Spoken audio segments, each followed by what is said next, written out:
दोस्तों, हिंदू धर्म में माघ पूर्णिमा का बहुत ही महत्व है। धार्मिक मान्यताओं के अनुसार माघ पूर्णिमा के दिन किए गए स्नान, पूजा पाठ और दान पुण्य का विशेष फल प्राप्त होता है।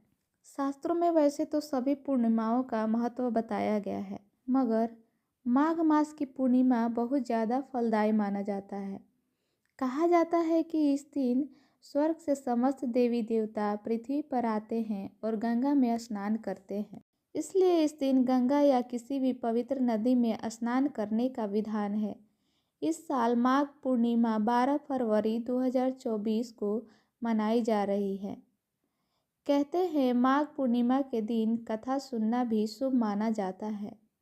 तो आइए हम इस कथा का श्रद्धापूर्वक श्रवण करते हैं। इस कथानुसार एक नगर में धनेश्वर नाम के एक ब्राह्मण रहता था। उसकी पत्नी का नाम रूपवती था, जो कि बहुत ही पतिव्रता और सर्वगुण संपन्न थी। लेकिन उन्हें कोई संतान नहीं थी, इसलिए वो दोनों बहुत चिंतित रहते थे। एक बार उस नगर में एक धर्मात्मा आए। उन्होंने उस नगर के सभी घरों से दान लिया, लेकिन धनेश्वर की पत्नी जब भी उन्हें दान देने जाती तो वो उसे लेने से मना कर देते थे। एक दिन धनेश्वर महात्मा के पास गया और उसने पूछा कि हे महात्मा, आप नगर के सभी लोगों से दान लेते हैं, लेकिन मेरे घर से दान नहीं लेते हैं। हमसे अगर कोई भूल हुई हो तो हम ब्राह्मण दंपति आपसे क्षमा याचना करते हैं।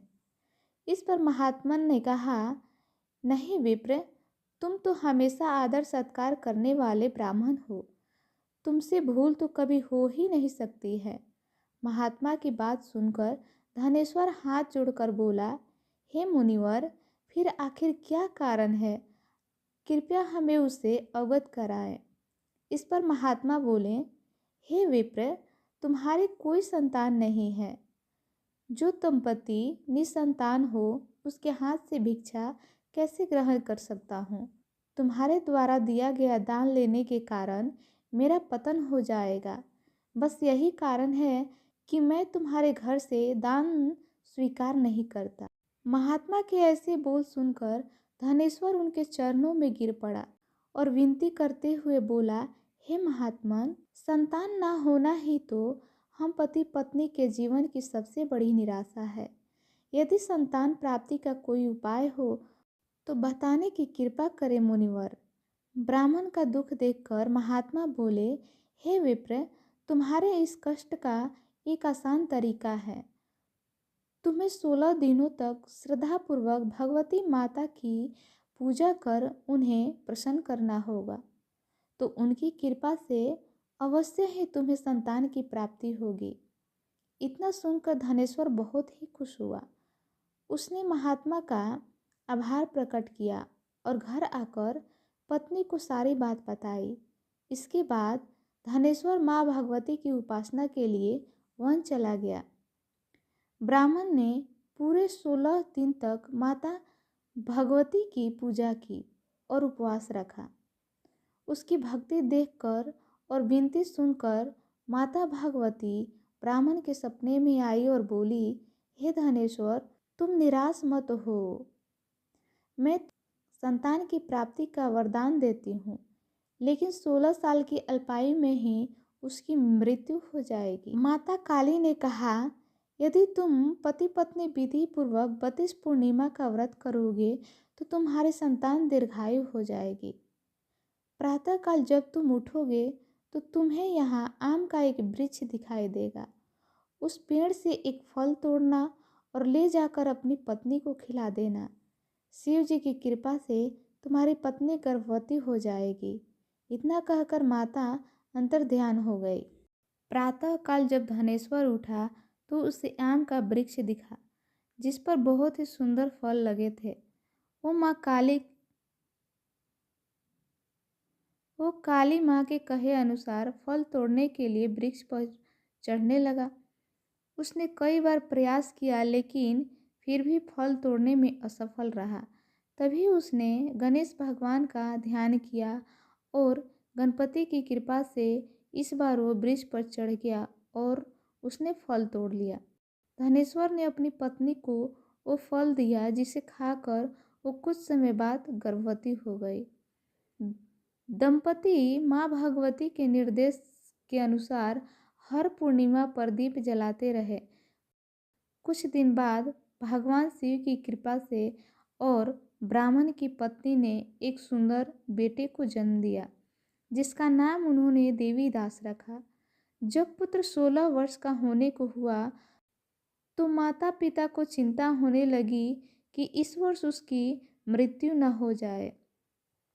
इस पर उन्होंने देवीदास के मामा को बुलाया और कहा कि तुम देवीदास को विद्या अध्ययन के लिए काशी ले जाओ और 1 वर्ष बाद वापस आना।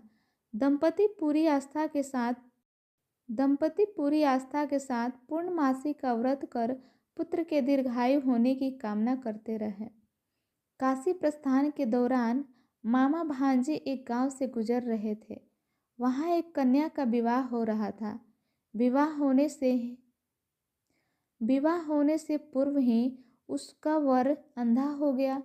तभी वर के पिता ने देवीदास को देखा और माता से कहा, तुम अपना भांजा कुछ समय के लिए हमारे पास दे दो। विवाह संपन्न हो जाए उसके बाद ले जाना। ये सुनकर मामा ने कहा, यदि मेरा भांजा ये विवाह करेगा तो कन्यादान में मिले धन आदि पर हमारा अधिकार होगा। वर के पिता ने मामा की बात स्वीकार कर ली और देवीदास के साथ कन्या का विवाह संपन्न करा दिया। इसके बाद देवीदास पत्नी के साथ भोजन करने बैठा, लेकिन उसने उस थाल को हाथ नहीं लगाया। ये देखकर पत्नी बोली, स्वामी, आप भोजन क्यों नहीं कर रहे हैं? आपके चेहरे पर ये उदासी कैसी है? तब देवीदास ने सारी बात बताई। यह सुनकर कन्या बोली, स्वामी, मैंने अग्नि को साक्षी मानकर आपके साथ 7 फेरे लिए हैं। अब मैं आपके अलावा किसी और को अपना पति स्वीकार नहीं करूँगी। पत्नी की बात सुनकर देवीदास ने कहा, ऐसा मत कहो, मैं अल्पायु हूँ। कुछ ही दिन में 16 वर्ष की आयु होते ही मेरी मृत्यु हो जाएगी। इस पर उसकी पत्नी ने कहा कि स्वामी, जो भी मेरे भाग्य में लिखा होगा। देवीदास ने उसे समझाने की बहुत कोशिश की, लेकिन जब वो नहीं मानी तो देवीदास ने उसे एक अंगूठी दी और कहा कि मैं काशी जा रहा हूँ, लेकिन तुम मेरा हाल जानने के लिए एक पुष्प वाटिका तैयार करो। उसमें तरह तरह के फूल लगाओ और उन्हें जल से सींचती रहो। यदि वाटिका हरी भरी रहे, पुष्प खिले रहे, तो समझना कि मैं जीवित हूँ, और जब ये वाटिका सूख जाए तो मान लेना कि मेरी मृत्यु हो चुकी है। इतना कहकर देवीदास काशी चला गया। अगले दिन सुबह जब कन्या ने दूसरे वर को देखा तो बोली, ये मेरा पति नहीं है।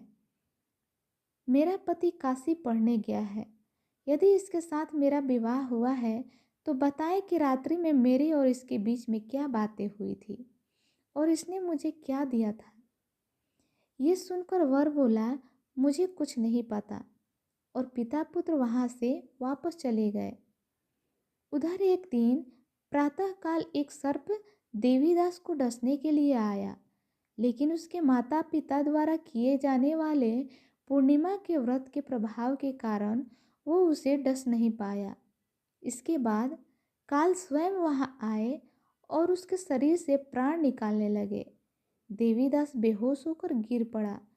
तभी वहाँ माता पार्वती और भगवान शिव आए। देवीदास को बेहोश देखकर देवी पार्वती बोली, हे स्वामी, देवीदास की माता ने 32 पूर्णिमा का व्रत रखा था। उसके फलस्वरूप कृपया आप इसे जीवन दान दें।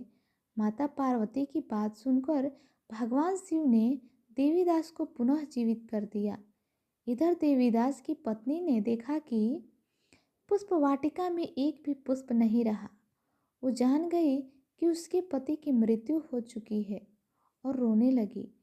तभी उसने देखा कि वाटिका फिर से हरी भरी हो गई है। ये देखकर वो बहुत प्रसन्न हुई। उसे पता चल गया कि देवीदास को प्राणदान मिल चुका है। जैसे ही देवीदास 16 वर्ष का हुआ, मामा भांजा काशी से वापस चल पड़े। रास्ते में जब वो कन्या के घर गए तो उसने देवीदास को पहचान लिया और प्रसन्न हुई। धनेश्वर उसकी पत्नी भी पुत्र को जीवित पाकर हर्ष से भर गए। धनेश्वर और उसकी पत्नी भी पुत्र को जीवित देखकर खुश हो गए और सुखपूर्वक जीवन व्यतीत करने लगे। दोस्तों, कथा यही समाप्त हुई। मिलते हैं अगले वीडियो में, तब तक के लिए जय माता दी दोस्तों।